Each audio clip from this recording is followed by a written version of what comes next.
can't stop the funk. I can't stop it. I can't stop the funk. I can't stop it. I can't stop the funk. I can't stop it. I can't stop the funk. I can't stop it. Yo, it's your boy Kenji, man, and this is another review on House of the Dragons, episode 3.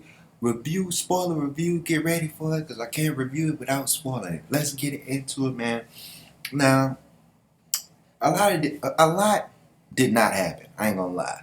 So this won't be that long of a review, alright? But I'm gonna split it in two. So we're basically doing this in this episode. We're following Damon and we're following Rhaenyra, his niece, right? And so let's talk about Rhaenyra. Like in the last two episodes, we already know she is the heir. She has been chosen as the heir. But 6 years, how many years has passed? 3 years have passed. It's been a time skip. It's been a time skip every episode, really. So 3 years have passed.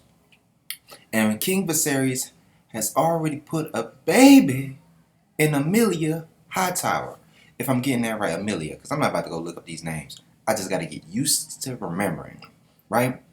So she's not the queen yet, though. But they are married. Right?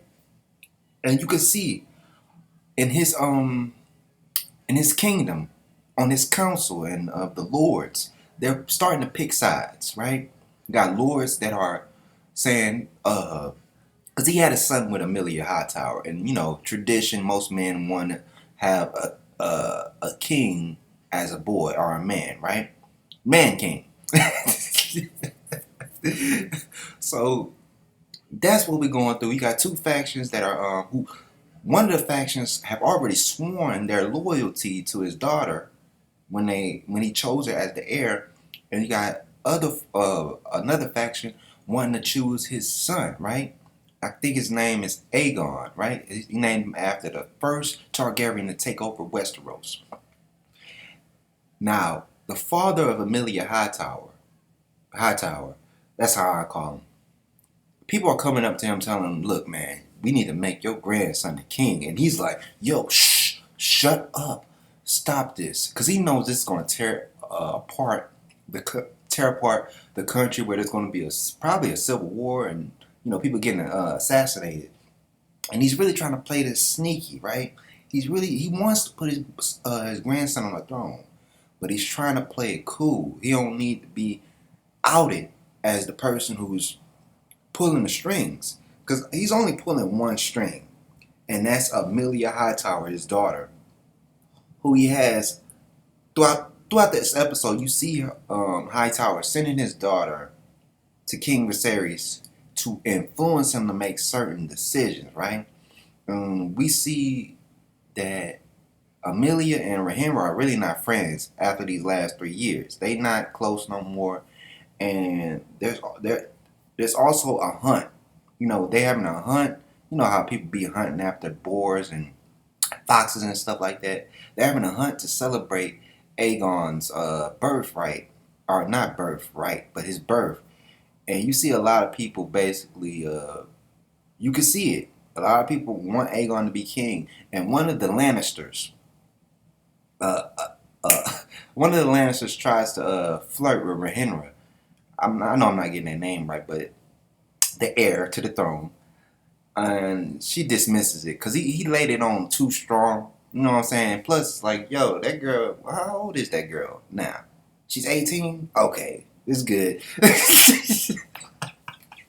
3 years passed. Last time we saw her, she was 15. Now she's 18. I guess it's good now, right? It's good. We don't gotta feel uncomfortable no more about talking about the truth. The truth is, men would younger girls. It just was the thing back in the day. You go back far enough, they get younger, and younger. And you know why? Because people used to die younger back then. Just it is. People didn't make it to 30, man. They ain't got time to be waiting for you to turn 18. Give me that pussy.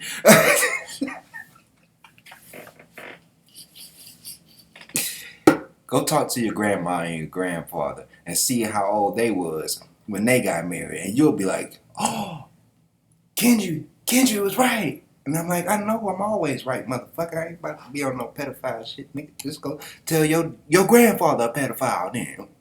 What? So, so she wants to get away from the party. And you remember that night that she had be her guard, the night from Dorn, Sir something. I forgot his name, but she runs into the forest and she wants to be alone, and he chases after her, and they spend a night there. But she doesn't want to go home. She doesn't. She don't want to speak to her father. She don't want to speak to a former best friend. She don't want to deal with this, right? And so he decides to stay there with her over the night, and then this boar comes, right, and attacks them, and she ends up killing it. Like, she got blood all over her body and everything. And what else happens there? She arrives the next day. I might be slipping on some stuff. She arrives the next day and everybody looks at her and they like, oh, it's the Blood Queen. Blood Queen. And the hunt was basically they're looking for this white stalk, right? It's white deer. And if they whoever kills the white stalk, I guess if you kill the white stalk, it means good luck for Aegon and that he's going to be the future king. That was the whole hunt purpose. And when she was in the forest after she killed the boar, she saw it, but she didn't have nothing to shoot it with. But she was the one. Nobody killed it, but she was the one to see it, right? And so I guess that was some type of I guess I don't know what they meant by that, but it was some type of symbolism with that, right? So that's all that happened there. Now, Valerian, Corlys Valerian, the seafarer, the dude that wanted to get his daughter married to King Viserys, he and Daemon got together, and now they are fighting a war in the steppes against that crab dude, right? Now he got his dragon, they got their army, they got the boats, but the thing is, those the crab dude and his army, they keep running into these caves, so the dragon can't get them, and they basically got him cornered now. It took 3 years because they didn't have the full support of King Viserys to send his army and give him backup. Now, after 3 years of fighting this long battle, they getting tired. Corlys' brother is also there, and he's like, he almost did like something like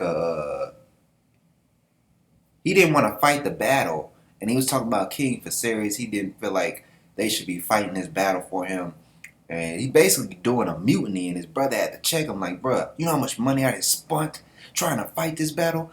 Bitch!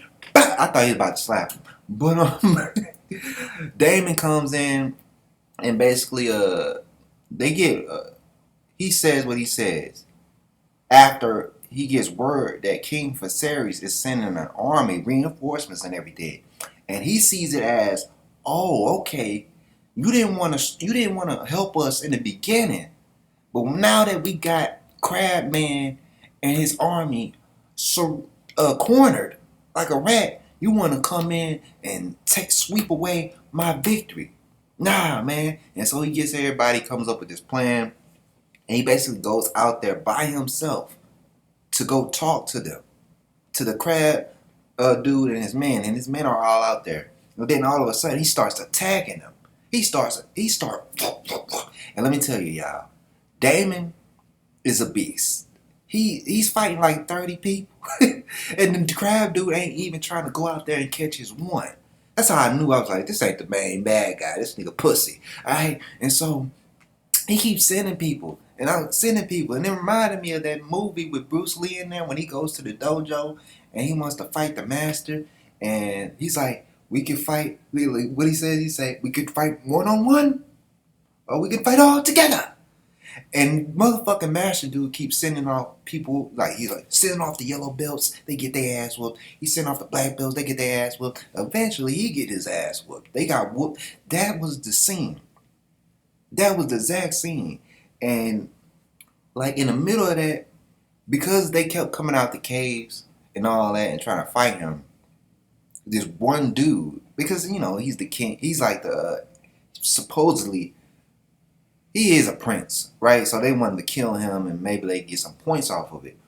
But This was a trap. Corliss men show up. The dragon shows up. Now that they finally out the cave and they get smurdered. That's the only way I can say it. Smurdered. They got all wiped out. Damon chases the crab dude and literally cuts him in half like math. I was like, bro, Damon the truth. Damon is the truth. This is why I say, bro, I haven't seen the episodes. I have yet to watch the episodes to Lord of the Rings yet, if you're still here.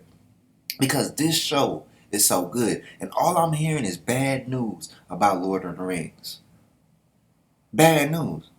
Like, I'm hearing so much bad news about it. I don't even want to watch it. I don't want to sit down because I heard the first 2 episodes are really, really boring. It's just, there's no hype to it. You know what I'm saying?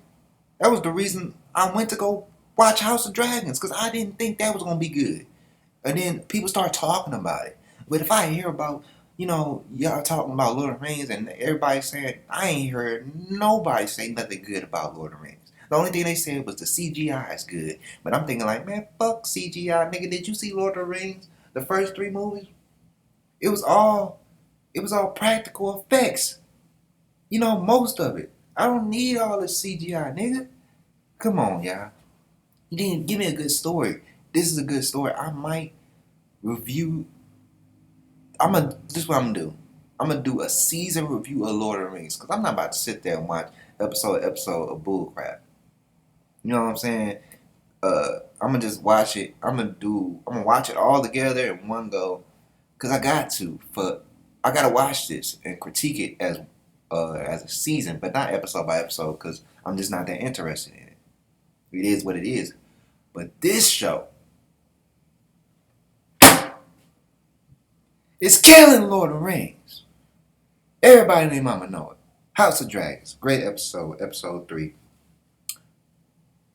Can't wait for the next one. It's your boy Kenji. Subscribe, comment, like, share. Do all the plug dizzle. I'm out.